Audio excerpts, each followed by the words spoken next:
Regulators in the Trump administration have proposed a rollback of Obama-era safety measures for offshore drilling that were imposed after the Deepwater Horizon oil spill in 2010, according to the Wall Street Journal.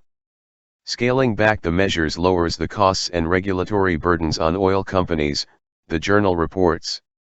The Bureau of Safety and Environmental Enforcement, which regulates offshore oil and gas drilling, estimates its proposed changes could save the industry more than $900 million over the next 10 years and reverse some risk reduction measures that drillers consider burdensome.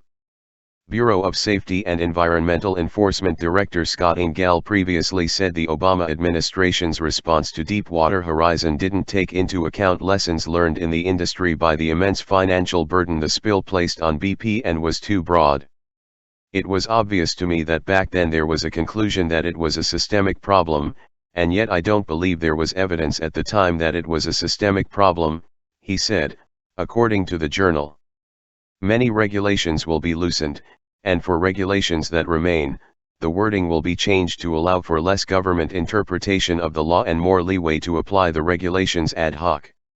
The Bureau of Safety and Environmental Enforcement is proposing to keep in place standards for how much pressure drillers must maintain atop a well to prevent a blowout similar to Deepwater Horizon. However, the word safe will be removed from that section of the rule so regulators cannot exceed their authority in interpreting the term while issuing drilling permits, according to the journal. The preamble to the proposed rule reads: